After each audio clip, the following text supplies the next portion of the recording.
say is, drizzle, drizzle. They shouldn't have given you ashy blokes YouTube. Cursed be the ground, for our sake.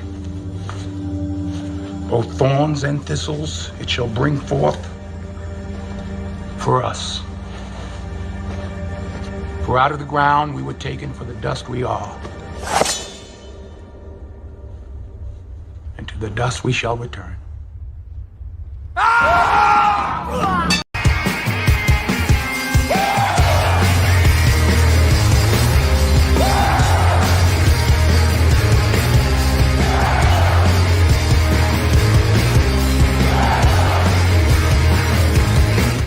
You can't win, you can't break even, and you can't get out of the game. People keep saying things are gonna change, but they look just like they stay the same. You're getting way over your head, and you only got yourself to blame. You can't win, child, can't break even, can't get out of the game. Yeah. I'm done with life, and it's all Jermaine's fault. It's always Jermaine's fault. I'm done. All right, you dusty denizens, back again. Just punching the clock, man. Talk about a little politics and popping the collar a little bit about the black manosphere and the manosphere in general. We have arrived. Remember last week I did with the comet coming back down called Impact? The manosphere is making an impact. Now they have to stand up and recognize and ask us what we want.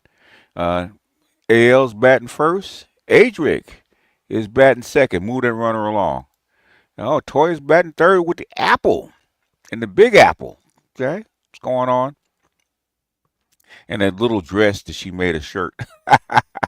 Barry Little, what's going on? Inspired Truth, what's happening? Barry Little said, first they ignore you, next they mock you, then they fight you, then you win. Them Dems effed up, effed up, and effed around and found out. Okay. J-Dog, what's up? Prince, what's happening? John Smith, what's happening? Supreme Pivot, Royal Priest, Black in the Middle. You better stop before the free safety Simone Sanders tackles you. Laverus, what's happening? You losing. What's going on? What's up, BGS? Random question. Is Taylor Rooks 100 octane? Would you consider, what would you rank? I don't even know who Taylor Rooks is. I don't think I know who she is. You got to remember, I'm old, man. I don't keep up. I've been looking forward to this Count Dooku. Craig, I saw that live. As predicted, they are coming. Oh, okay. Yeah. Kobe, what's going on? Titan Blooded, what's happening? Free Agent Triple OG. Dalquavius, what's happening? What's up, BGS? What's the black pill view on capitalism? It's dying.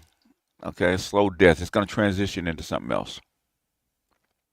Capitalism's been around for 500 years since the Spanish conquistadors in Mexico. Shook to you, what's going on? Michael, what's going on? Kelvin, do you believe now? Yep. C. Dot. Jimmy H, what's going on? Joe's, catch you on the replay tags. Okay, appreciate you, Joe's.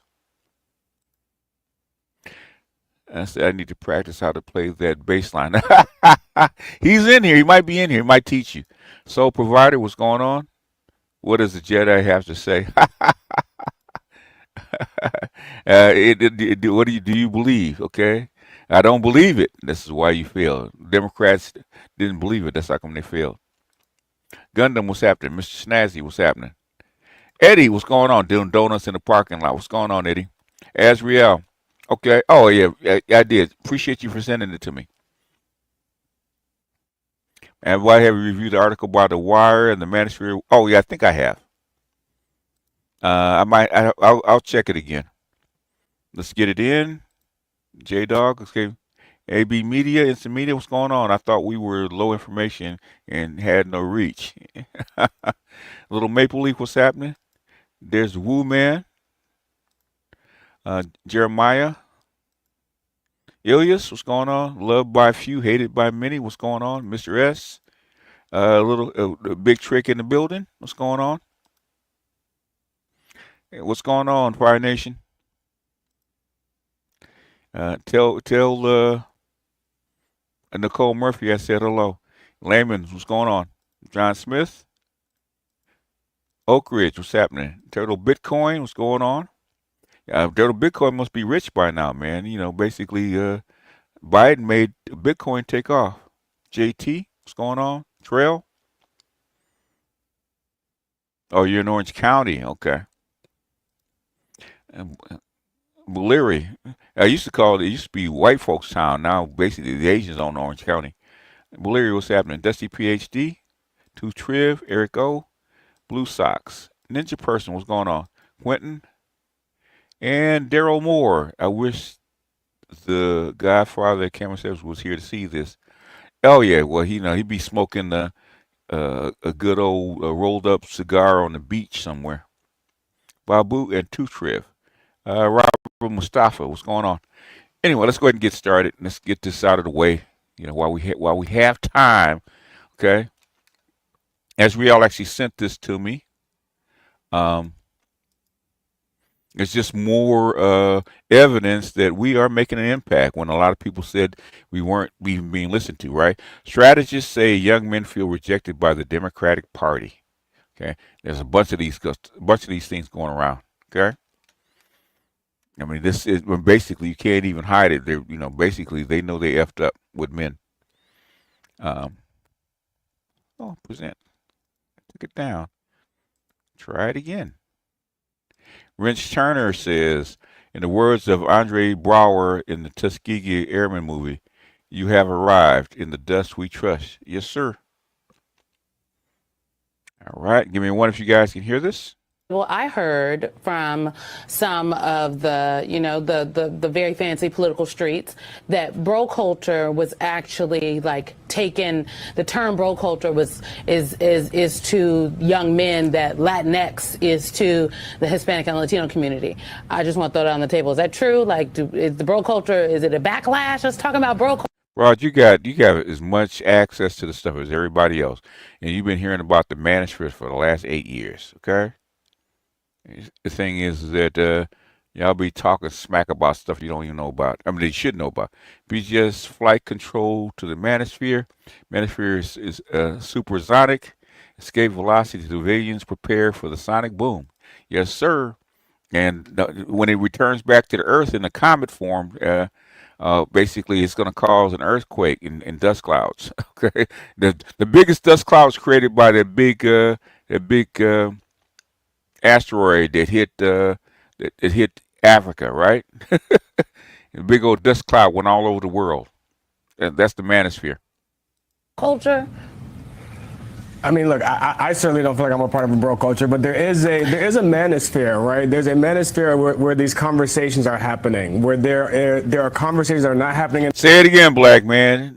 There's conversations happening in the Manosphere that's not in mainstream, right? That you guys are ignoring. Mainstream media, conversations about masculinity, about how masculinity is evolving. I get these texts from my dad in WhatsApp groups all the time. In other words, your friends are in on it. Yeah. They pop in your bubble. Time about how what we are eating is reducing masculinity. I'm like, Dad, I promise it's not because I ate avocados, but that you're right. Oh, I hate this feminist shit, man. So there is an environment where conversations are happening that Democrats are going to have to penetrate. But when we get there, we're going to have a different conversation. And some of these conversations are complicated, right? This is what we talk about, reclaiming values like masculinity and spirituality. What does masculinity look like in a Democratic Party? Right? What is the role of masculinity if it's not all toxic? But it's not. See, that's the problem. So I think you just jumped onto a false narrative. It's not about what masculinity is in a political party.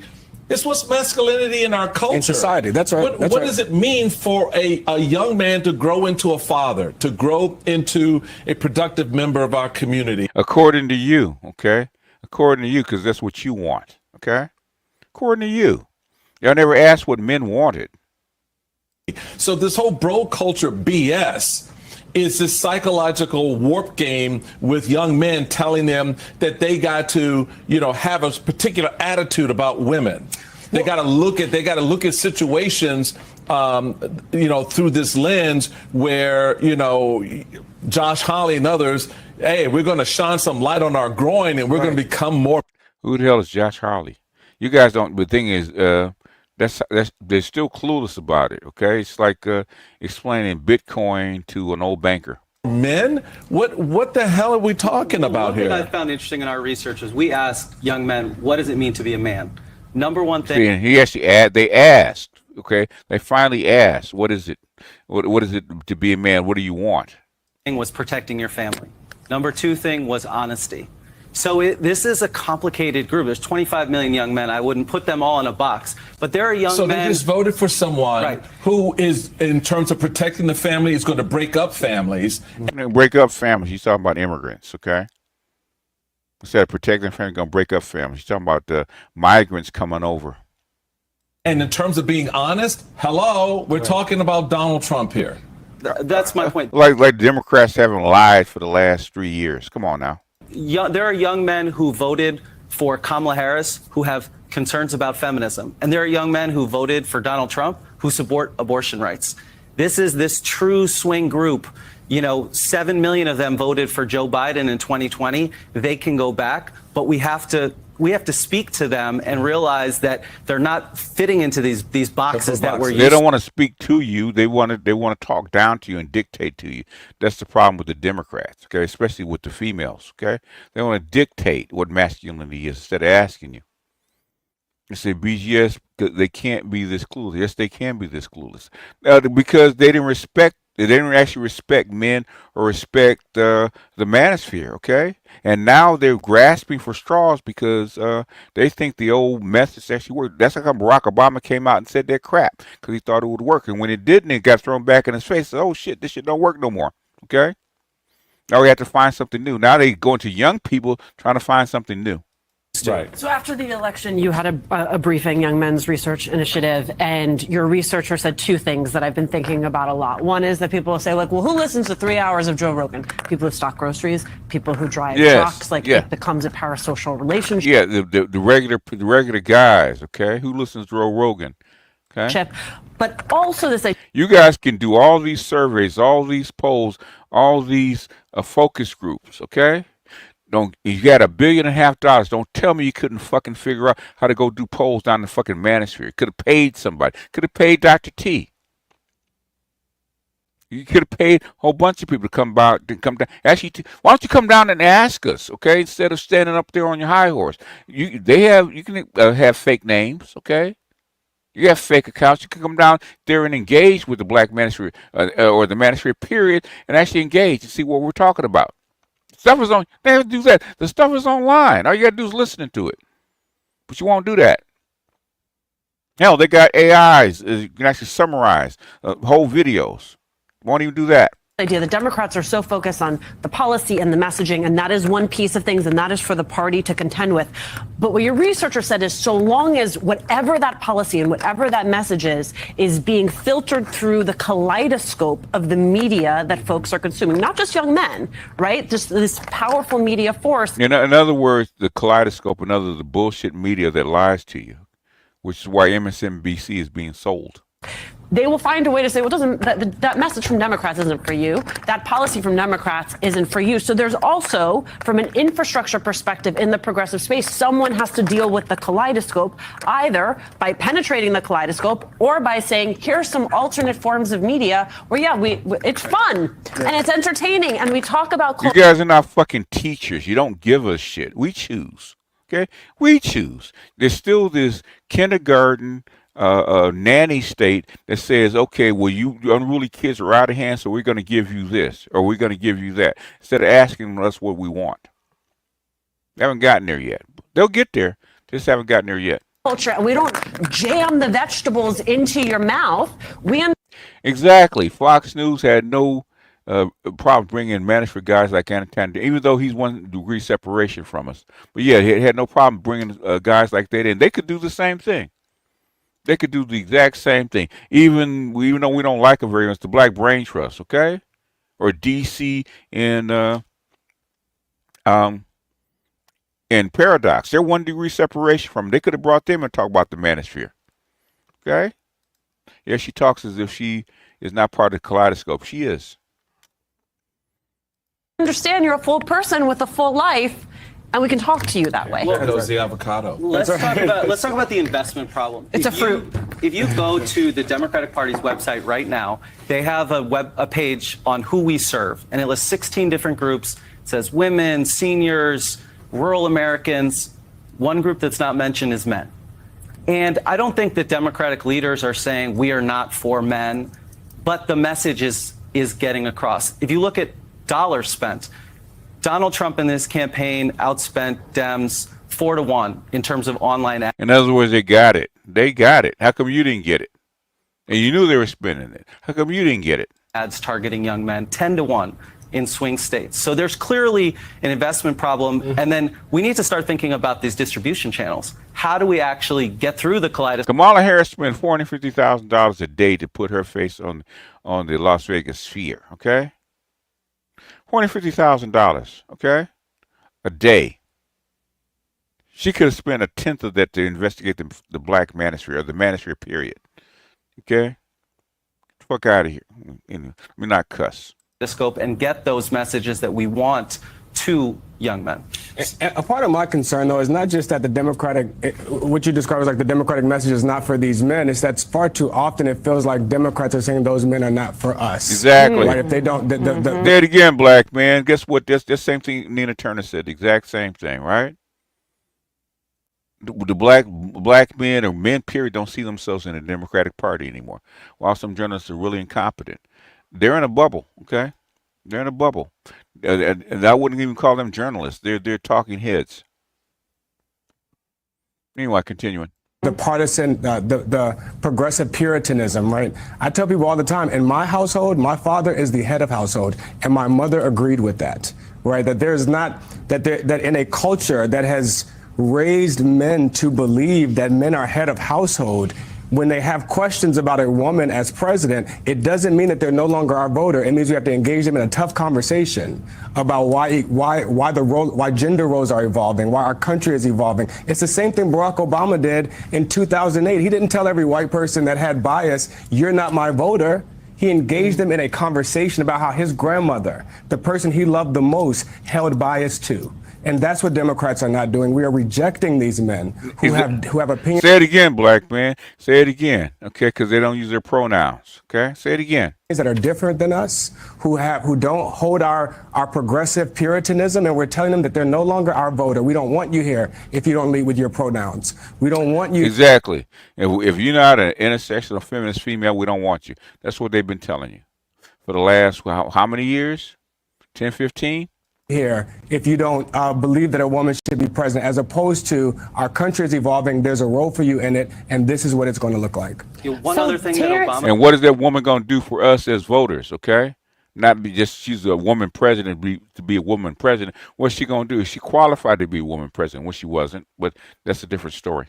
Did go ahead. No, yeah, please. He showed up everywhere. I remember seeing Obama at World Wrestling events, and he would talk to anyone, and he had that approach. The other thing is, I think we need to do a better job of listening to what is going on online and what young men are saying. Exactly. This is a rapidly changing landscape. The world in 2026 or 2028 could look very different, and the first-time voters, they're in high school right now. Say it again, white boy. Say it again. They're not feeling you, okay? They're not feeling you. Mama ain't trying to feel you. So we need to be prepared. It's not just the battle we're fighting right now. It's keeping our eye on what's going on so we understand what's coming.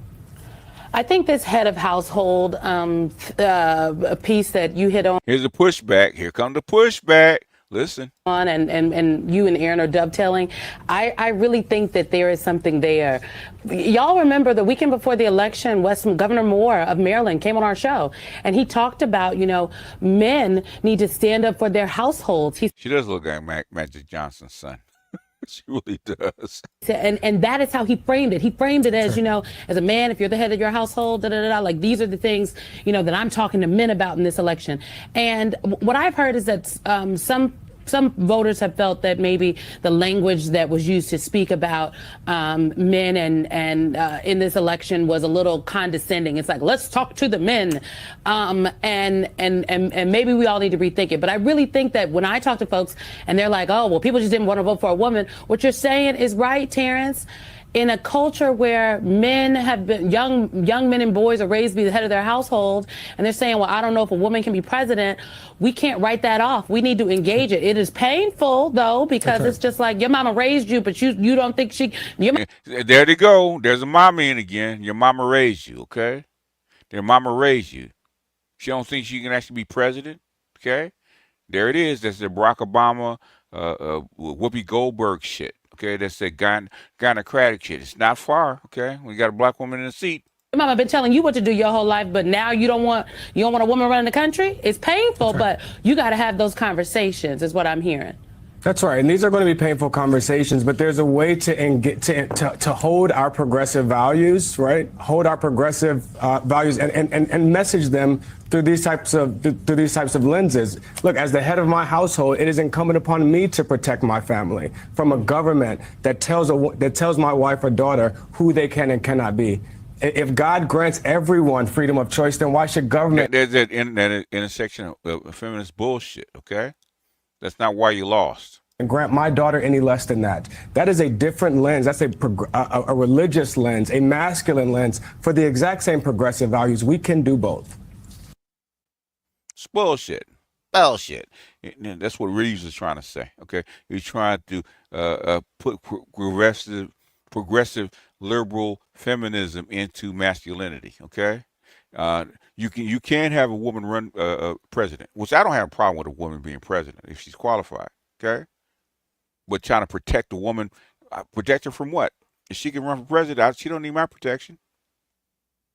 She don't need my protection. She can run for president, she don't need my protection, okay? If she want to be head of house, if she wants to be head of household, then she got to provide and protect. But they don't have that conversation. They want you to put them in that position. Fuck out of here. Anyway, the women are not a monolith. What does my mama have to do with a female president? Don't elect my mother. Mama telling us what to do and growing up to become men, knowing better is exactly why men are apprehensive about giving the most powerful office to a woman. Hey, well, you should be. She had to prove herself, okay? If she's going to be the first woman, she got to prove herself. You don't get it just because you're the first woman. Don't work that way. Do not work that way. Let's see. And see, the next one, okay, is somebody, some people suggested was Scott Galloway, okay, why men voted for Trump. Any discussion on the Biden-Ukraine talk? Just tuning in? Nope. You know, we have to see. He did authorize storm shadows for past the Russian red line. So we have to see how that pans out. That's the last thing I've heard. Robert Platinum with the $5. Appreciate you, dear mama. Anyhow, but that irritates me. That irritates me. In fact, that was me and Dr. T were actually looking at that clip, and he was livid. You think I'm bad? Okay, Dr. T was livid. Okay, he was livid. I'm trying to get him to do that one. He was hot. He was freaking livid about that clip. Is Tulsi cuter than Kamala? If they're the same age, no. Okay. She's cuter because Kamala's like 20 some odd years older than she is. So Kamala's well past her wall, well past her prime. But back in the day, ounce for ounce, okay, when they were in their prime, no, not even close. She would have been a fine woman president, perhaps. Sounds like they want to have their cake and eat it too. Well, they want you to bake the cake and give it to them. That's what they want. She is now, you know, because Kamala's 60 years old. She is now. When Kamala was younger, no. Not even close. Let me see. We'll go ahead and share the screen. This is from the Diary of a CEO, the real reason men voted for Trump, and with Scott Galloway. We speed it up just a tad. And we're going to play it, see what they have to say. Now they're recognizing men. There's 6 men in there, and I polled them. I said, who do you want to win the election? And 4 of them said Trump. My position, actually, which I've not really ever shared publicly, is that I see no great option. Oh, perfect's not on the menu. Yeah, I see no great option. Yeah. So I'm like, and the things that, again, I think a lot about are the wars that are going on around the world. So I ask myself, who will stop the wars? And I think a little bit about the economy. And then also, from a selfish perspective, think about my ability to build businesses, to get visas in the US, and those kinds of things. Yep. And I also think about women's reproductive rights, because I think that's an issue that's quite close to my heart. But why are men choosing Trump? So why are men worried about women's reproductive rights? Ain't none of your goddamn business, okay? You're not a doctor and you don't have babies. None of your business. If women want reproductive rights, let them vote on it.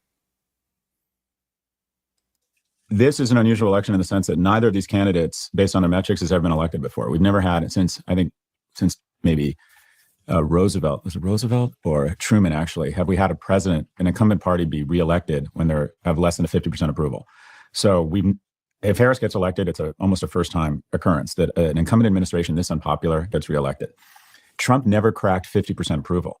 No presidential candidate who has never been above 50% has ever been reelected. So whoever wins, it's an unprecedented election of someone who typically does not get reelected. In terms of men, what you've seen is young men are going more conservative, young women are going slightly more progressive. And that has a lot of unfortunate ramifications because that's slightly more, way more progressive. Like R.F. Kennedy Jr. said, the Democratic Party, we didn't leave them, they left us. We didn't leave the Democratic Party left us. They have become something different. They've become liberal globalists. Because again, it's another reason why young people are not getting together and mating. It's yet another reason not to date somebody. When I was your age, I was thinking about this when I was dating. For the life of me, if I went through every person I've dated in my 20s and 30s, I don't remember what their political affiliation was. I didn't care. We didn't talk about that. It was like, are you fun? I'm fun. Are you attracted to me? I'm not, like, let's go out, let's drink, let's see where this goes. We didn't talk about politics. So it's a shame because now politics is now kind of a gender divide. So it's having social ramifications. I would argue that young men are not going to the Republican Party. They're actually less conservative, or people have this image of young men that their knuckles are dragging along the ground. They actually are almost as in favor of gender rights as young women. What I would argue is that they're leaving the Democratic Party, because if you go to the DNC, the Democratic Party's website, there's a section that says who we serve. Click on it. In fact, they were just saying that, okay, in MSNBC. Click on it. Men are not one of those groups. On it. And it says, these are the constituents in America that we serve, that we advocate for. And it lists 16 demographic groups, ranging from Asians and Pacific Islanders, the disabled, seniors, Black Americans, veterans. It goes through all of these groups. And I tried to add it up, and I think it adds up to 76% of the US population. But similar to kind of the DEI apparatus on campus now, or on university campuses, when you're purposely advocating and trying to advantage 76% of the population, you're not advantaging 76% of the population or advocating for them. You're discriminating against the 24%. And that 24% are squarely one group. It's young men. And if you look at the Democratic National Convention, it was a parade of demographic groups, but not one mentioned the group that has fallen furthest, fastest in the United States, and that's young men. Families and young men feel this. Right? We don't have an opioid or a homeless crisis in the United States. We have a male opioid and a male homeless crisis. 3 out of 4 opioid addicts, 3 out of 4 homeless people are men. Right? Yep. 3 times as likely to kill themselves. And mostly Black men. And guess who doesn't advocate for young Black men or homeless Black men? It's Black women, right? They don't care. As long as I get my goodies from my baby daddy, Uncle Sam, I don't care. 12 times as likely to be incarcerated. Women under the age of 30 are now making more money than men. More single women own homes than single men. And by the way, we should never do anything to get in the way of that. That's a remarkable victory for us. But a lot of young men and their families feel that these young men are really struggling, and they are not seen by the Democratic Party.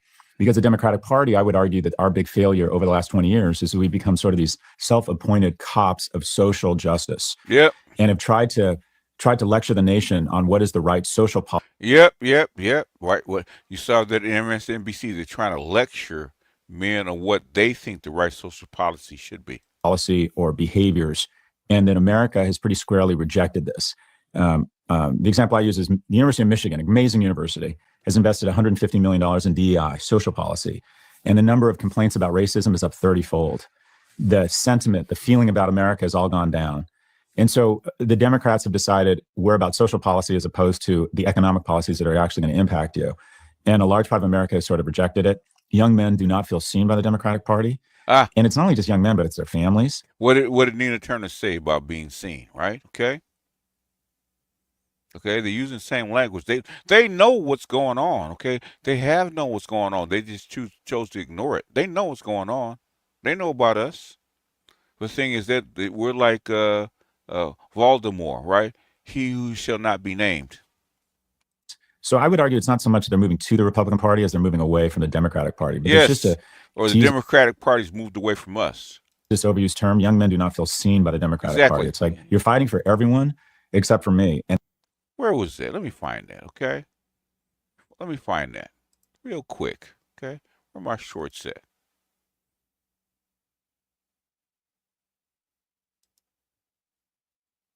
Where it's at, okay? Okay. Let me pull her up because I play this all the time. She said the exact same thing, okay? She said the exact same thing he's saying, okay? Review this, and we'll go back to Scott in a minute, okay? Remember this? Remember this? Nina Turner? Remember this? She said the exact same thing, right? For me, the Democratic Party emasculates black men. And I think Hispanic men probably feel the same way. And I say this because they weaponize identity. When and where we enter, who we are, how we identify is important to who we are, just like our fingerprints. But if you're not going to use my identity to advance a social justice cause, and you're just going to use my identity as a blunt force object, now I got a problem. And so what the Democratic Party does, they put black women on a pedestal and they say, we're the mothers of the movement, or we save the party. But Democrats use it in a way that alienates other folks, and it offends me. So when I talk to black men across this country, they don't see themselves in this party. It's one thing to recognize the power and prowess of black women and the sacrifices that we make. It is another thing to put us above black men. The black struggle, black men and black women have to be together. We don't have the luxury to be separated, and so I resent the Democratic Party for doing that. And so black men do not see themselves in the party. And now it's becoming flat maleness, which sometimes I have a problem with. The thing is, it's, you have to take the good with the bad, because now the white men are saying the exact same thing that we said, okay? So Scott Galloway is almost word for word saying the exact same thing that is almost the exact same thing that we said, okay?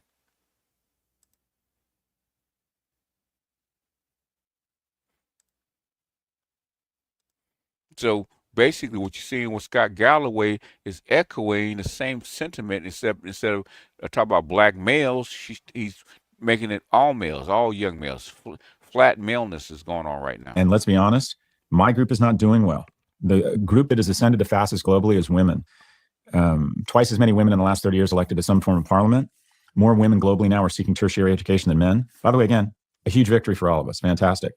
But there's this analogy that a huge victory for all of us. Fantastic bullshit. Okay, no, it's not. Chris Williams, the podcast that kind of reminds me a little bit of you, uses, and he calls it the high heels effect, and that is 50% of women say they won't date someone who's shorter. Motherfucker, you come in here, get the fuck out of get the fuck out of my chat with that shit. Get out of here. Come in with that negativity. Get the fuck out of here with that. Don't come in here with that crap, okay? I'm trying to make a point. Than them. I bet it's more like 80%. It's just an embarrassing thing to say. And it's very... Nina Turner's already raised productive children, okay? Nina Turner's not a young woman. Nina Turner is in her damn near 60 years old. She's already raised her kids. Shut the fuck up. She was a teacher. Okay.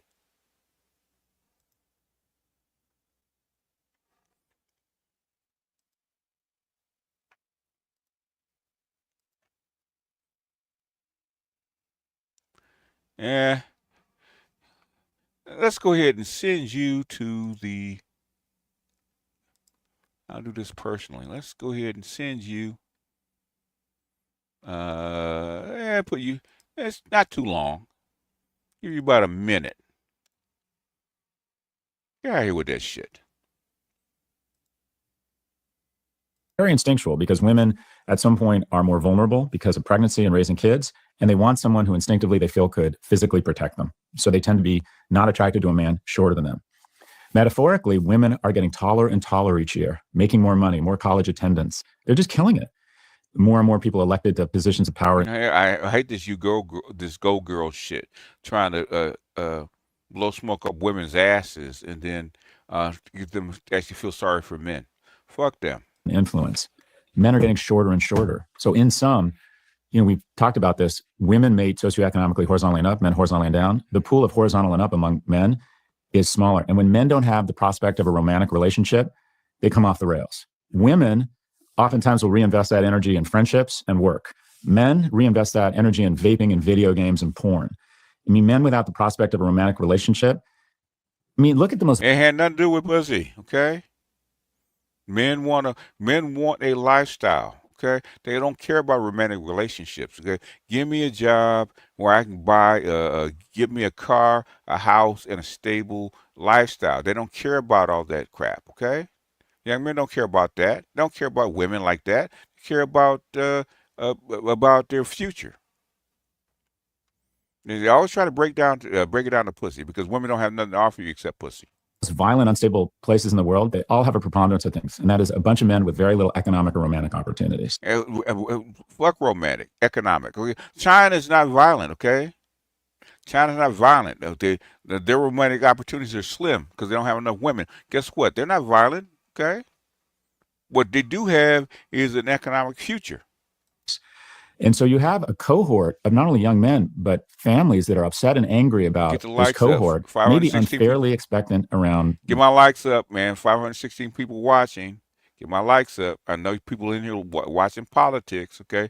But the thing is, it's not so much what he's saying. The thing is, now they're being heard, okay? Now they're trying to interject their progressive basically intersectional feminism into this movement, trying to tamp down the boys and get the women to actually cede more power because they know it's an issue. Okay, there's a problem, and they said this 4 years ago when Scott Galloway actually wrote his book, and now politically with Kamala Harris losing and resoundingly, now they know there's a problem. They said, Houston, we got a problem. So they're pulling people out like him, trying to soften the blow. No, let it sting, okay? Let it sting. What they should expect from the American economy, but they're not doing well. And they feel seen by the Republican Party and Trump, who are pushing back on many of these social policies, that the snake is eating its own tail, that it's gone so far to the progressive that at the end of the day, it's no longer promoting the rights of non-whites, for example. 60 years ago, 12 black people at Princeton, Harvard, and Yale, that's a problem. 2/3 of Harvard's freshman class now identifies as non-white. And somehow, as a non-white male, that's not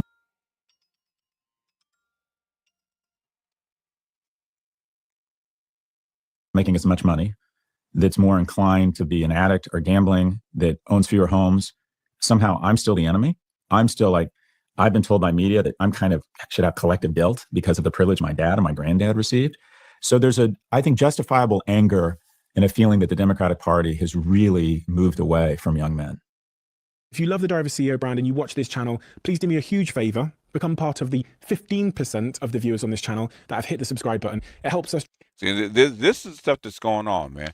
But the thing is, now they're noticing you. Okay, now they're paying attention to you. Now they're actually calling your name. Okay, the Manosphere, basically, what's your name? Joy Reid talked about the Black Manosphere maybe a couple of weeks ago. Now they're mentioning you by name. Now you're making an impact. Now, okay, what do the men want? Or not that you have to use trans pronouns, or you're afraid to elect a woman. No, hell no. What do the men want? We're not connecting with them. Now we're a problem. I'm visible again. I didn't know you were invisible. Basically, it's being pragmatic. They always act like women's victories are 100% due to their own devices, not society propping them up. They always do. Yeah. Well, that's intersectional feminism at its best. That's what that is. That's what that is. That's bullshit. You never see men they are speaking on in these shows. They don't. Okay, they're saying that the boys are this, or the boys are that, right?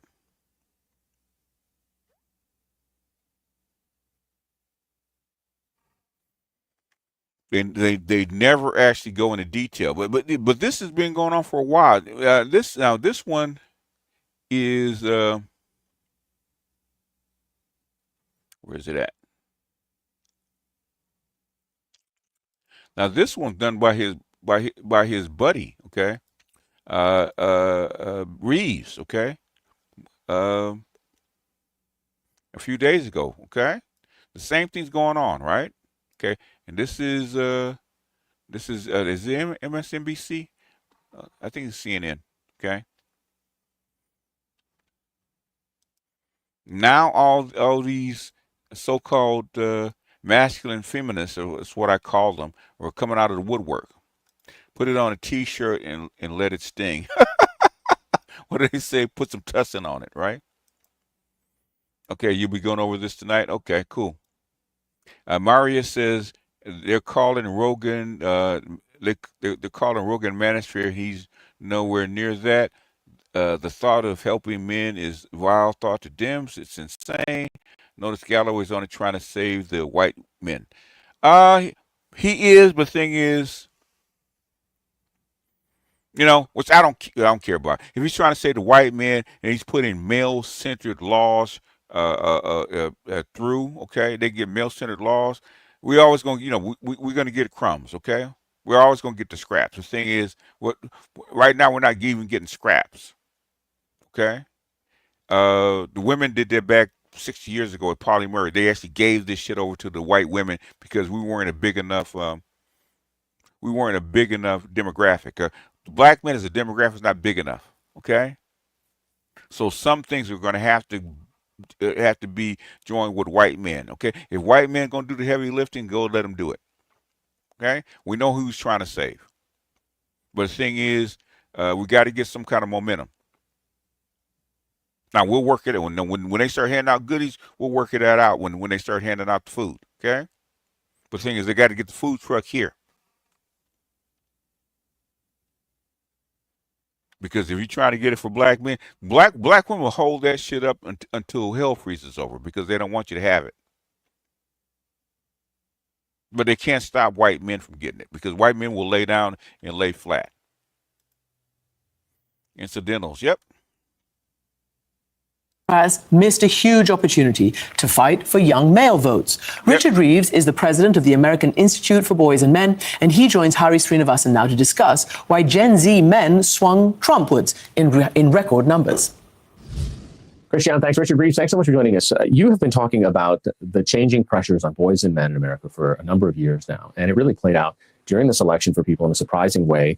Men supported former President Trump by a 13-point margin. That's up from 8 in 2020. But throughout the demographics, especially young men, seem to tilt so much more for the president. How did you see this coming? We did see it coming, Harry. We saw in the polling in the run-up to the election that men, and especially young men, were moving very strongly. So they knew. Okay, so the bullshit that Kamala Harris was doing well in the polls were lying. They said they were lying. I told you they were lying because the internal polls they were getting, they knew. They knew. That's why come nobody trusts MSNBC and CNN and those kind of folks. The Washington Post is because they were lying. They got caught lying. Into the Republican camp. What we didn't expect was that actually the young women would also move away from their levels of support. And so the gender gap actually didn't change very much. But the reason for that is because while young... I've been reading The War Against Boys, eye-opening. Yeah, there's a bunch of books out there that are like that.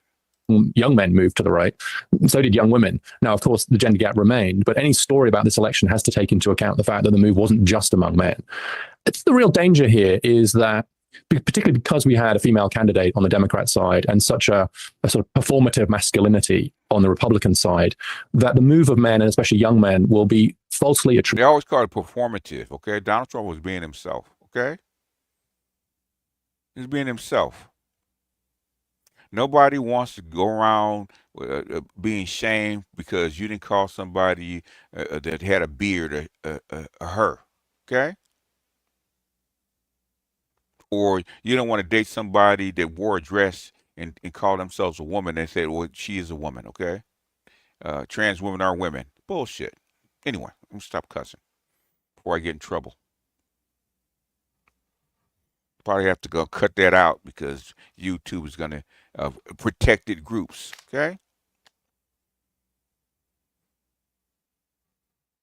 The thing is, nobody wanted to hear that, okay? What they wanted was, are you going to solve my problems? Nobody wants to hear that other stuff. And the men have spoken. I got to leave that other stuff alone because YouTube is still kind of sensitive about that crap, but they're already on my ass. Attributed to sexism or a backlash or misogyny. And I think this is much more a story of neglect than of sexism, that the problems that many men feel they have in employment, in education, just really weren't being talked about or reflected on the Democrat side. And whilst I don't want to overstate the policy substance that was on the Republican side, it's certainly true that many young men felt more welcomed, more seen, more heard on the Republican side. And sometimes politics boils down to who likes me, who likes the stuff I like, that cultural element of the election. I think just, the Republicans put out a welcome mat for men, especially young men. They also... The new hypersonic, DJ Hammer just hit Reeves, Galloway, Professor Black Truth all at the same time. I wish, okay? But the thing is, what men said when we went to Donald Trump, the reason they did it is because what? Guess what they're saying? I got nowhere else to go. I got nowhere else to go. Where were they going to go? They met young men where they were. I mean, literally in the case of the Joe Rogan podcast and other podcasts, but also just met them in terms of saying to them, reflecting that we get it, that you're struggling right now. Where that leads in terms of policy is another matter. Let's talk a little bit about that welcome mat idea, right? I mean, where the president went was somewhat uncharted territory in terms of presidential campaigning. He stopped by a lot of podcasts and he talked to influencers, so to speak, who were kind of in the spheres where young men are today, whether it's on Twitch channels, watching video games or playing video games, or kind of political rallies on campuses. Yeah, that's a communications shift that I think we really need to catch up with, especially if the goal is to reach young men. If the goal is to reach young men, especially, you have to go where young men are. And that is on these podcasts, these very long form, informal, freewheeling podcasts. You saw 3 hours with President Trump on Joe Rogan, 3 hours with J.D. Vance. That's just a completely different world in terms of election strategy and communication strategy. And Plus, you got to do a good job. It's not just it's the policies that go along with it. I said, Dad, black girls are mean. My son told me that recently. I say that to say that men aren't going to save society how it is currently with overproduction for assholes who tell them they aren't enough. Yeah, I was just saying that because I was actually if you go to my Black Pill Gnostic page, okay, where I actually did a rant about being on a pro-black Zoom, okay, and I was saying that because all the negative stuff that they were actually spewing, I said, black men hear you. I said, how would you feel if black men were spewing the same stuff that you spew? Okay, would you like that? No. Okay, you tell them go find another woman. We're saying that if you don't like us, you think you're afraid of us, think that we're going to hurt you, we're going to SA you, we're going to do all this kind of negative stuff to you, go find another man. Why are you still here and trying to beg us to come over and talk to you? Why should we come back and talk to you so we can hear you talk about all the stuff, the negative stuff that we did? We don't want to come back and hear that stuff. So you're 100% right. Why should we save a community of women that don't like us? Anyway, before I get on my soapbox about this, let me finish playing this. I think the Democrats didn't follow that strategy, but that's not just because it's not that they didn't know there were numbers there. It's not that they didn't know that's where young men were. It is because the Democrats believe that they didn't need the votes of young men. Yes. Because they were going to get sufficient votes among young women. Yes. Yes. Say it again, white boy. Say it again. And women generally. So the reason that the Democrats didn't win the battle for young men's votes is because they didn't fight for them. They didn't really contest for them. Hard to feel sympathy for assholes. That's the Dems, women, black women's primary problem. Yeah, we don't feel sorry for them. That's how come with the apologies that are coming out. Or, well, we apologize, black men, because we didn't believe you. Not enough. Basically, go kick rocks. Okay, there's rocks. So go apologize to the rocks. Don't apologize to me. I don't accept it. Don't want to hear it. Now that the brick wall is coming up, we run out of road and there ain't no brakes on this car. Now you're asking me to save you. No, okay? Superman is not going to come save you from this car crash. Not going to happen. I'll see you in the bandages in the hospital. Okay? You're going to take these licks. Anyway, continuing before I go on a rant. There was no strong policy outreach. There was no communication strategy. And so they essentially ceded that ground, thinking that it's ground they didn't need. That turns out to have been a fatal miscalculation. What were the struggles that the right was able to tap into? What were the issues animating men and young men that President-elect Trump seemed to care about, or in some way connect with? I think at some level it was incredibly basic. It was, we see you, we like you, we don't hate you, the other side hate you. We're never going to lecture you about toxic masculinity. We're never going to say that you're mansplaining. We're simply going to say we like you and we like the things you like. We're also going to approach with a bit of a sense of humor around some of this stuff. We're going to go to a UFC fight, etc. And none of that amounts to policy substance. That is not a policy to tackle the fact that the suicide rate among men under 30 has risen by more than 40% since 2010. That is not a policy strategy for dealing with the fact that we have bigger gaps, gender gaps on college campuses today than we did in the 70s, but the other way round. That doesn't affect the fact that working class men haven't essentially had a pay rise for decades. And so the substance is not there on the Republican side. The irony is that there's more policy substance already on the Democrat side. The infrastructure bill, for example, mostly helped. That's bunk. That's bunk. Please, get out of here with that. Infrastructure bill, get out of here with that. If it was working, you would know it. Barack Obama did it. Trump did it. Okay, Trump did some of the same stuff. Okay, you passed the infrastructure bill. What did it do? Didn't do anything. Okay, and then you gave half of that to migrants. So who men are is seen as defective and needing guiding, the guiding hand of women and Dems to read us, tell us who to be. Sound like a gynocracy to me, a white gynocracy instead of a black one. Okay, that's why white men are pushing back. Okay, Theo says, "Please rant. We're taking notes." Rant. At least the spice does. Yeah. Until I get tagged by YouTube. Okay, so I'm trying to hold it down. Okay, getting tired of being tagged by YouTube. Working class men, Hispanic, black, and white working class men. But you couldn't find a single Democrat who would have said that, because they falsely assumed that talking about the things they were doing to help boys and men, acknowledging the very fact that there were problems for boys and men, would undermine their appeal to women. Yes. Now you're finally saying it. Now you finally before this, none of this mealy mouth stuff, because now the rubber is then finally hitting the road. Yes. That was a big mistake. It was zero-sum thinking. And as a result, they not only lost ground among men, but among women. And so the message to Democrats, I think, coming out of this election has to be, don't move too quickly to the explanation of sexism. Instead, consider hard that this is the effect of a long-run neglect on a policy front of the issues of boys and men.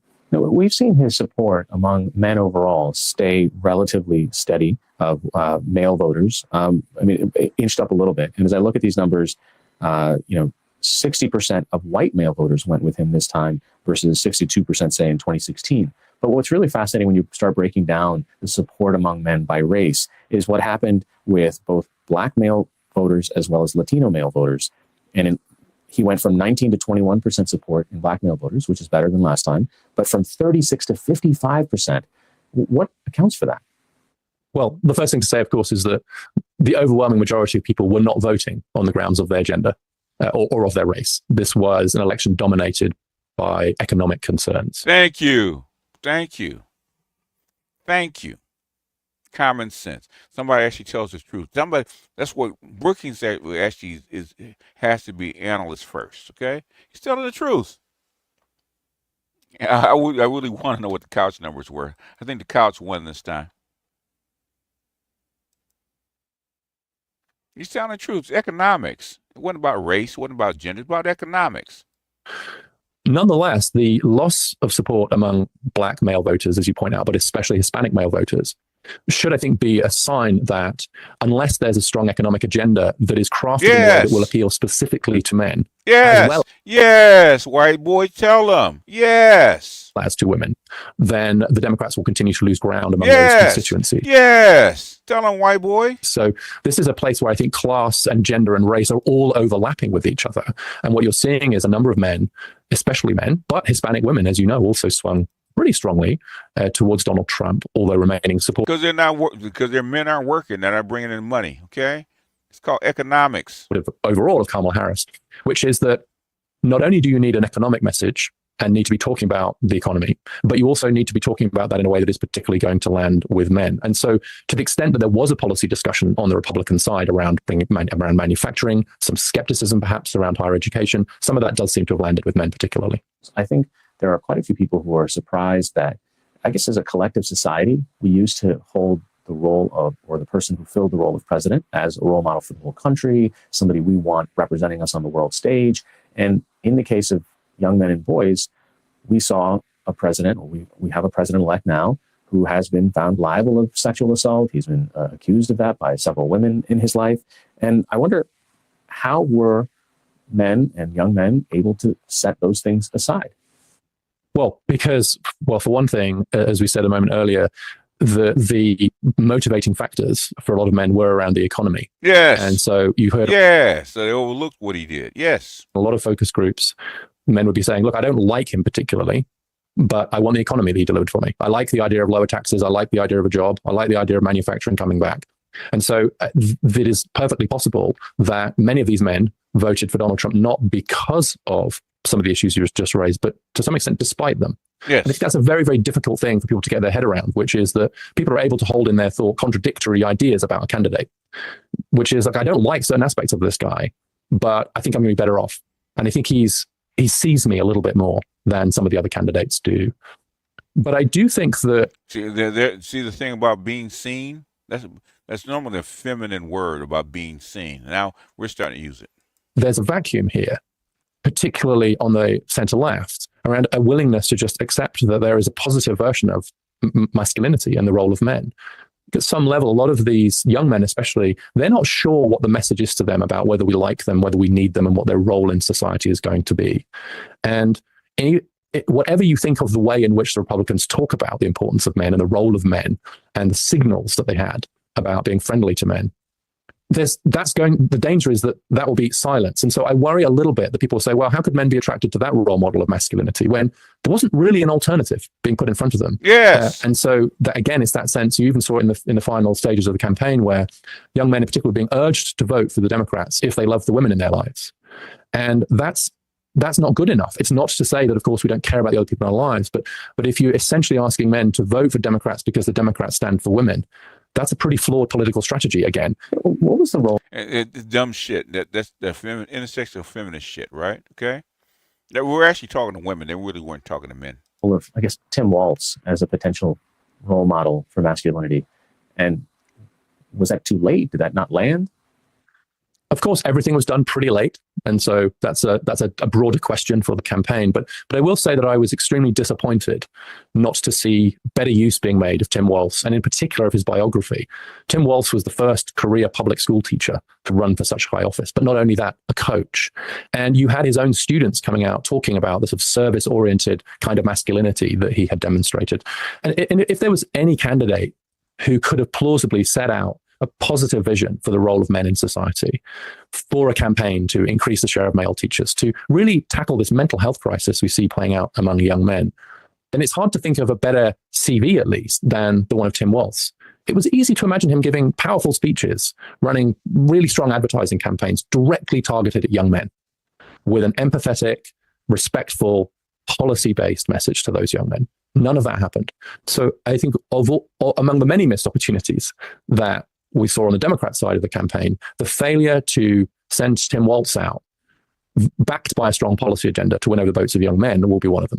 Was there maybe a backlash in terms of how the Democrats were messaging this as an election about reproductive rights at the center, right? That would be the thing that animates women to the polls. You know, and near the end of the campaign, there was a focus on trying to get men engaged in that issue just as much. But I wonder, what were young men and boys hearing throughout the couple of months that Kamala Harris was campaigning on that issue? The evidence suggests that particularly young men have very similar views on abortion as young women, and that they, like young women, thought that the Democrats had the best position on abortion. The problem is that that issue wasn't very salient for those young men. It wasn't what they were voting on. And increasingly, It looks like that was... Exactly. Women weren't voting on it either. True for a lot of women too. I mean, to have lost so much ground among young women is something that I think really complicates this story for the Democrats. And so it was definitely not, in my view, a backlash.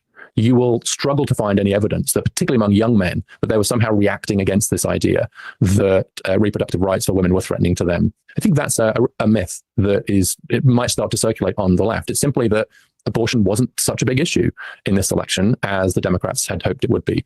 And it definitely wasn't that big an issue for men and young men. And so it's not as if they have a very different view about this. It's that it's just not as big an issue for them. And maybe you could argue, well, it should be. And that was kind of part of the Democrat last-ditch attempt, was to get... Why should men care about abortion for women?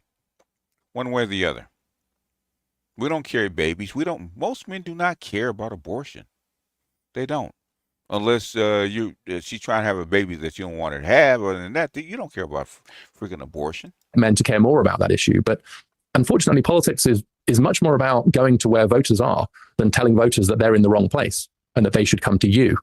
And that's a little bit of what happened here, was that men, in particular young men, were being told, you should care more about this issue and therefore vote for us, rather than asking them, well, what do you care about? And it turned out that abortion was much lower on the list. What are some of the data points that you point to that say there is this crisis of men and young men that is being unaddressed? None of the problems that actually face boys and men today are the result of deliberate anti-male policies. That's an idea that's taken hold, especially on the right. It's not true. This is a story of neglect, of looking away. And the opportunity here is for a political message supported by policy, which is an and rather than an or message. It is, we are going to continue to work on women's reproductive rights, the gender pay gap, the lack of representation of women in senior leadership, in STEM jobs, etc. And we are going to tackle the growing male suicide crisis and the struggles of boys in our education system and the difficulties that young men are having entering the labor market. If we can get past the or and towards an and, then there's a we have to rise together message. And again, the irony is that actually a female-headed ticket may have more permission to do that than a male-headed ticket. Like if Kamala Harris had come out very strongly saying, I have an agenda for men, here's my policy platform for men, including more vocational learning, including paternity leave for men, paid leave for men, including a push to get more male teachers, a Coach for America program to reduce the decline in the share of boys in school, and here's my agenda to help women too. That would have spoken to the mom who is terrified about, for example, her access to reproductive health care. Maybe they'll do it next time. Most men don't care about reproductive health care. That's a state issue, okay? The states need babies, okay? Men don't give a shit. If men really want a woman to have a baby, he'll go overseas if necessary to have a kid. Men don't care. I told Ram, I said, no, Roe versus Wade is a non-issue to men. They don't care. And most of the voters are female. You can vote it in state by state, which you could, which some of them did. The thing is, now they're paying attention. Reed's book has been out like 4 or 5 years, right?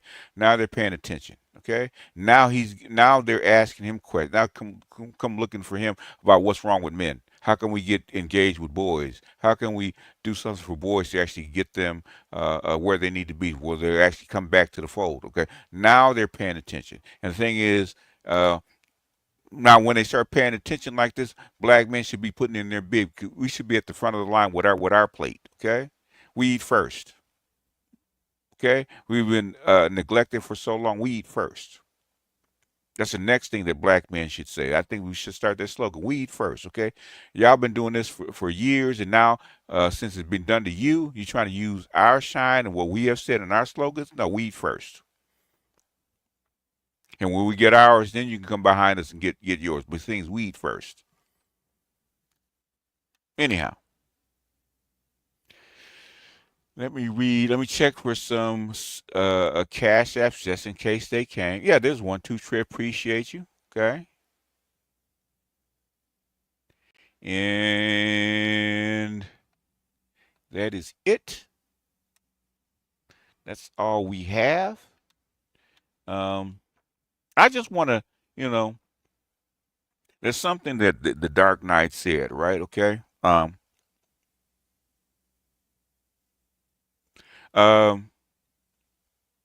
Sometimes the truth is not good enough, right? And sometimes people need more, okay? And sometimes people deserve to have their faith rewarded, right? Okay? This is the reward for the Manosphere. All the people that are out there that pass this stuff along, that donate to us, that keep us going, have been keeping us going for 10, 15 years, okay? This is your reward, okay? This is your faith in action, okay? Where you can actually see it, because we haven't been able to see it for years. It's coming, it's coming, it's coming, it's building, it's building, it's building. The thing is, now it's here. You can see it, white or black. You can see it.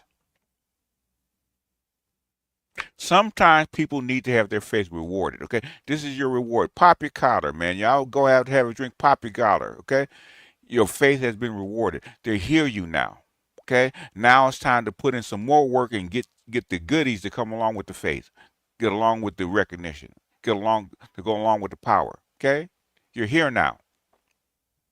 I've been struggling for 10 years to get the Manosphere and the black Manosphere to this point. Okay, I'm not a legislator. Okay, I'm not in politics. I don't have clout like that. But the thing is, I knew how to get people in. Get the right people, talk to the right people to get us to this point, okay? To where we're actually heard, okay? The only thing about the Manosphere, the black Manosphere, is not to take over the world. It's actually to be heard, to have our needs in the public square and paid attention to, instead of being a bypass and side pass and ignored. You can't ignore us anymore. Okay, black men either. The black Manosphere, you're being heard. Now that your black women are hearing, oh my God, what do they want? Because these Negroes are serious. Yes, we're serious. Now you have to see what we want, not preach to us like he was saying. Go ask them what they want. Go see what they want. Just like MSNBC, you got to go down and talk to these people, see what the problem is, because it's a complex issue. We don't fit into what this one little box called misogyny. And we don't have to tear it down. All we have to do is not, like Batman said, I don't have to kill you, but I don't have to save you either. We don't have to save this economy or this society. Same thing with them chicks, with black chicks talk about what black men don't do. We ain't got to do none of that stuff. We ain't got to provide and protect for you. Who says? I get mad with it. Well, you ain't a real man. Okay, well, God, doggone it, we're not a real man. Go find you a real man. If the white man, the Asian man, the Latino man is a real man, go get him. I don't want to hear it no more. I don't want to hear trying to protect and provide and love you and nurture you and you talking crap to my face about what we ain't doing. Kick rocks. Because that white man will have you go get him. That Latino man will have you go get him. You're already screwing him because you're having his babies. Stay over there. Stop coming over here with this BS because you ain't got no place else to go. Oh, you gonna bring the baby back? After you done had that white man's baby, gonna come back over here thinking we're gonna help you take care of it. Okay, them days is over, sweetie. You want to date the local drug dealer because the working class man ain't good enough? Okay, fine. You have 4 or 5 of his babies. Okay, but the thing is, when he goes to jail, you stay over there. Now come over here. Now, if you want to sell us some coochie on the side, hey, here's $40. Scratch that. The price just went down. Here's 20. Oh, scratch that. Price just went down again. Here's 10. And a box of Pampers here. Getting tired of this. And we're getting tired of these men taking up for them. Don't come over here asking how we gonna save the black community. It ain't our problem no more. Okay? The thing is, what do we get for it? Return on investment now. I've been telling you guys for years. Return on investment, ROI. You want to save the black community? Okay, what's in it for us? We're not doing this for nothing anymore. We did it for nothing for 100 years. We're not doing that shit for nothing no more. And I think that's the whole world. Chinese guys are saying the same thing. We've been holding up this society for years, okay? But if we can't get what we need or what we want, we're not going to do this shit no more. Let it fall. Let it rot, as they say. You're not going to listen to us and do what we ask? Let it rot. That's all I got to say. Anyhow, let me get out of here before YouTube and me fall out. Ninja Person, Dr. T, the Black Male Political Agenda. Yeah. In matter of fact, I want to play something before I go. Real quick. And this is from Dr. T. Actually, want to play something because he just did a really good interview with Dr. Curry, with Dr. Tommy, okay? I actually want to play a little bit of it because he talks about patriarchy, okay? Real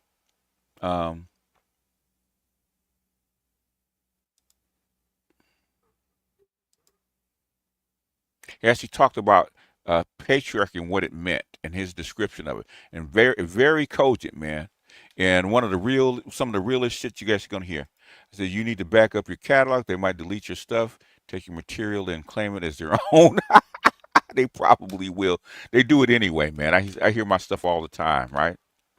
Okay, I was on the call, man, and one of the things that came up that one of the guys said about black women that need to be right. I started laughing. He said, what are you laughing about? I said, me and Yana Van Zandt came up with that back in 2007, right? About sign language. Shame, guilt, and need to be right, okay?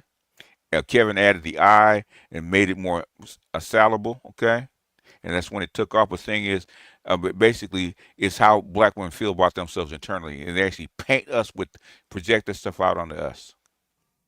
But anyhow, let me go ahead and share this and play this. I actually want to close with this is because something that Tommy said, Dr. Tommy said, that I want to actually emphasize about, I might do a review of this, man, because a lot of the stuff that he said, man, probably needs to be heard. And he doesn't often say it, okay? He doesn't often get relaxed and get this real, because normally he's a little bit more guarded, but he's relaxed on this one. He was actually spitting. Tell us whether or not, tell us about black patriarchy, because this is a term we've heard patriarchy thrown around a lot, but we've also heard this assumption that black patriarchy is a reflection of white patriarchy and all patriarchy needs to be destroyed. Can you definitively tell us about this patriarchy argument? Where do you stand and what is it that people get wrong about it? Well, I mean, listen, anybody who's read my work knows where I stand. I think that it's an illusion. There's no sociological data that tracks with an independent structure within the Black community that privileges and benefits Black men, and is run exclusively by Black men. Yes, yes, we've been saying that for years. You may have aspirations that Black men Yes. aim to be leaders of certain institutions like the church or politically, etc. But those things never really materialize because Black women are the most economically, socially mobile and the most educated members of our community. Yes, they've been power. Okay, you won't say it. That's called a gynocracy. Okay. Yes. We don't have the power as Black men to independently stop Black women from achieving certain aims, goals. Yes, we don't have power to. We have never had control over Black women. Yes, say it again, Dr. Tommy. Or participating in certain political or economic processes or institutions. So like if a Black woman says, well, look, I don't like the way the Black community operates, she can certainly work for institutions that are driven and run by the white. Yes, you get the white man on you. Yes. Called the child support system, called the welfare system, called the police, the Dallas police in my case. Community at large to escape that. It doesn't have the same kind of power. When we talk about Black patriarchy, what is often referred to in Black feminist texts is this kind of aspiration that Black men have for white men's power. And that has two major strands or trends of thought. The one is Black men want to be white men, and the other train of thought is kind of compensatory. You can find this in bell hooks a lot that says Black men are not white men and can't be white men in a white supremacist society. They use violence to keep Black women, children, and other sexual minorities. And I was listening to that shit yesterday. Okay, the same bullshit. That's why I did my rant today. The same shit he's saying. I just heard it yesterday. He's not lying. Okay. And these are educated, supposedly highly evolved women saying the exact same shit. Yes. Say it again, Dr. Tommy. In order.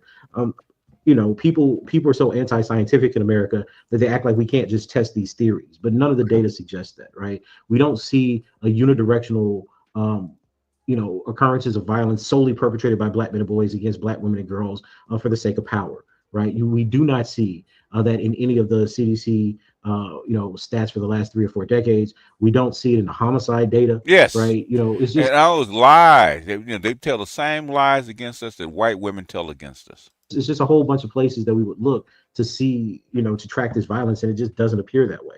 In any substantial sense. For instance, Black women are the biggest abusers of children. Yes. Right. So Black men are abusing women and children for power. Why then are Black women the majority of the unidirectional abusers? Right. It doesn't make sense. Black patriarchy was a theory that Black feminists came up with to sustain or create traction for their feminist analyses within the Black community. Yes. Every issue they say is driven by Black masculinity. You have a stronger sociological case for it to be driven either by past trauma or poverty. Right. And this is certainly the case with domestic abuse and sexual assault in our communities. When people talk about Black men wanting to be white men, so this other side of the argument, I think it's ridiculous, because when we talk to Black men about their ideas of what manhood is, when we talk to Black men about their views of femininity, or even gay rights in our community, they don't have the same answers that white men have. Yes. So I always find it strange that the ideas that Black men want to be white men, but their beliefs, their political behavior and activities, their definitions of manhood itself are so vastly different than the white majority. It's not even close to exactly. Black men do not want to be white men. Imitating, much less aspiring to it. But this is how certain dogmas hold traction, right? And if we're honest, it's not like in the academy we have any robust defense of this claim. It's an analytic statement, right? It's just Black men want to be white men, and then Black men say no, we don't. And they say, well, you're just denying your patriarchy, or you're sexist or misogynist. Say it again, Black man. That's the way that political analysis among Black people in America usually goes when we're talking about these issues. When it comes to, well, let's look at what Black men are saying. Have you interviewed Black men and boys? The answer is no. So have you gone down to see what they say, right? Have they come to us and see what we actually say and engage with us, honestly engage with us instead of mommying us? No, they haven't. Men and boys are spoken about and framed in such a way that any behavior they do that's not liked by a certain class of Black men and women or Black feminists is going to be termed Black patriarchy or Black toxic masculinity, yes, or misogynoir. Yes. These are just rhetorical tropes that utilize negative stereotypes and name calling to try to bully Black men into not studying themselves and not resisting that claim. Exactly. In other words, getting you, mommy, get you back in line. Barack Obama did exactly that when he came down and tried to daddy Black men and voted for Kamala Harris. Yes. As you know, in the American Academy, to be called a misogynist is so so much worse for your career than if you were just a blatant racist. And that's how they threaten and keep the black academics in line, by doing this crap. Homophobe or any other thing, right? Because when you call a black man a misogynist, unlike calling a white man a misogynist, the idea is that it motivates this kind of, aversion and animus, right, towards women. The idea of the black male rapist as a threat is activated among white liberal faculty, many of whom are white women. So, these groups have developed rhetorical strategies to manage black male critique of their theories, to manage black male resistance, right? And it's something that I mentioned before that. Look, the reality of the situation is that black men have been a minority demographic in American universities and higher education institutes for quite some time. So when you're looking at liberal arts disciplines, they are utilizing feminism and feminist tropes about black men, which are extremely negative and extremely deleterious to their mental health well-being and their overall social capital. But because black men are so low in number, it doesn't matter. Like, black feminism is winning simply because of the reality that it's not there to serve or being challenged by the minority of black men. Exactly. There's nobody there to challenge it. And the ones they do have, outside of the people, the few guys that you see here, okay, they get their jobs threatened. Okay, see, Crypto Precious Metals channel, appreciate you. Yeah. Oh, he's got that extra crypto money, thanks to Joe Biden. Okay, that extra Bitcoin money. Anywhere in educational settings. So it's almost as if, it's a morality, it's an axiom. It's not the product of any kind of actual investigation or a metric by which we're actually testing black men's attitudes and behaviors to see if a black feminist analysis fits, right? The underrepresentation of black men means that black feminism almost wins by default. Black men are not the audience of gender theory, so to speak. They're merely the victims and tropes of it. So it's something that we have to be aware of, and something that we have to try to study sociologically, right? There's no other group in the academy that's spoken about in this way. Right. Yeah. Even when white men are talked about, you have tremendous pushback on the idea that all white men have toxic masculinity, that all white men are patriarchs. When you move to hard sciences, for instance, which you have a large majority of white men doing, saying engineering or biology, chemistry, etc., these things are not even mentioned, right? But they track on black men despite what field we're in. Any black man who doesn't somehow recognize his fundamentally misogynistic character and patriarchal leanings becomes debased and deformed and ignorant on that basis. If you're not kissing mama's behind, then they're going to punish you, right? This is ideology, brother. It has nothing to do with facts in the real world. And I think it's important. Now, if we want to start talking about things like violence in the black community, we want to talk about downward mobility in the black community, we want to talk about trends and rates of education in the community, or sexual assault in the black community and statutory rape in the community. Those are conversations I think every black person should be invested in, because we should be interested in decreasing violence in our communities. But no violence has been decreased simply because someone recognized that they have toxic masculinity versus not. And what that term actually does is it covers up the rates of violence that's perpetrated by other groups. We have tremendous rates of violence of, say, women against children. We have tremendous rates of violence, sexual violence, intimate partner violence, etc., in same-sex communities in the black community, right? Same-sex black female couples are extremely violent. Yep. They don't report that, do they? So do you believe that men or women can live a middle-class lifestyle, i.e. house, car, on an average salary if they're not married in a dual income? Yeah, if they have an agreement. They have an agreement. Yeah. Talking about if they're dual income, yeah. Dual income doesn't, it's called partnership, right? You don't have to be married to have that, okay? You don't have to be married to have that. If they have an agreement where they can actually live a middle-class lifestyle and agree to actually split the bills and split the chores and come together, you can do it without a marriage. Yeah. Thing is, marriage gives women guarantees. Most women don't want to do that shit without a guarantee. That's the problem. Anyway, I just want to show you guys that real quick about that about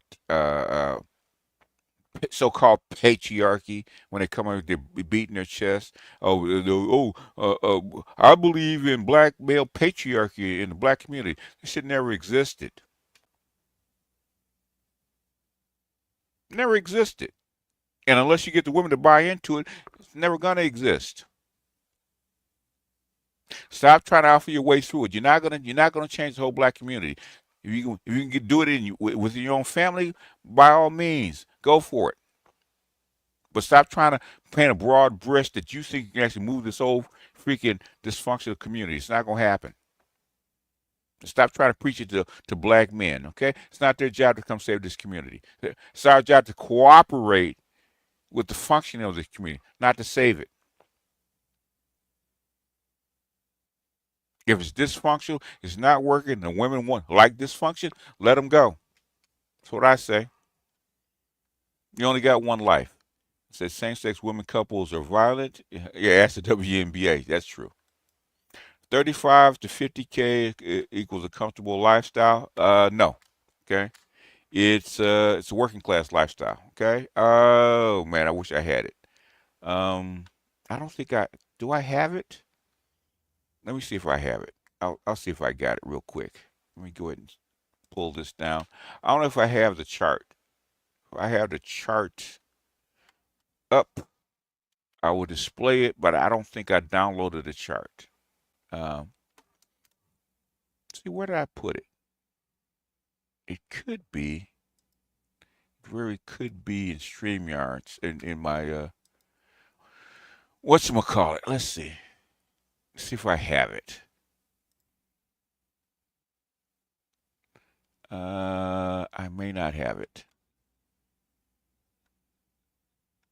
When you guys bring shit up, man, sometimes I don't have it.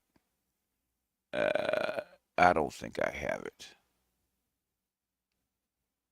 It tells you how much it takes to live a middle class lifestyle in each state, and the lowest cost I think was $197,000, and I think that was in Mississippi, if I'm not mistaken. See if I have the chart. There it is. Okay, I do have it. Voila! Real quick, I will display it. Window. Let's see. All right. Say well-deserved BS taco truck tax. Get that Sapporo can. We eat first. Yes, we eat first. When it comes down to what boys and men get, we eat first. Let them know we eat first, okay? Stop using our shit. We eat second. No, we eat first. You know, we're in the first. We'll tell Reeves, and when we get in line, we eat first, okay? The lowest is Mississippi, and that is 178K, okay? See that? Mississippi, 178K, okay? The highest is Massachusetts, which is 301K, okay? The income a family needs to live comfortably in the United States, okay? $35,000 to $50,000, even in a two-parent household, is not going to cut it, okay? See all that? See all that? Based on 2 working adults with 2 children. Where's this from? This is from, where's the data from? Comfortable was certified, defined as annual income required to cover a 60-30-20 budget, allocating 50% of earnings to necessities, 30% to discretionary spending, and 20% to savings. Okay? And that is the chart that was given to me. So 35 to 50K is a no-go. Okay? According to this.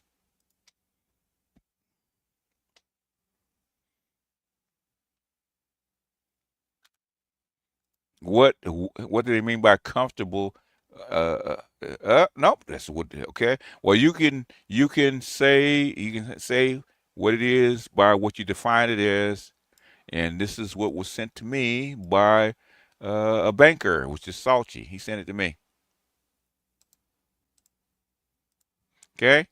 Comfortable was defined as the annual income required to cover a 60-30-20 budget, allocating a 50-30-20% budget, allocating 50% of earnings to necessities, 30% to discretionary spending, okay, and 20% to savings, okay,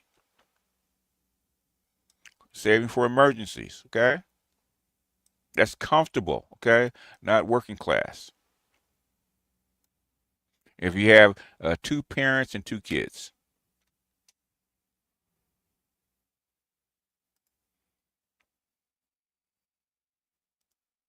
That he actually says comfortably. Okay, that's why I put it up. He said median and be a different chart. Anyway, let's get out of here. I'm on overtime right about now. I need about 350. I heard that.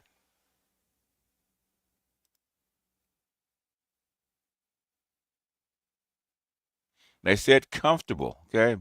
Comfortable middle class lifestyle, okay?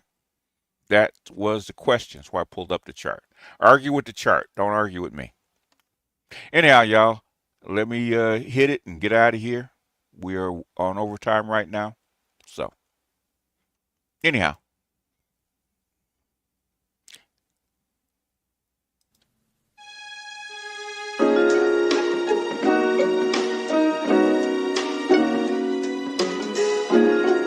Muzyka Denis 7.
Mm-hmm.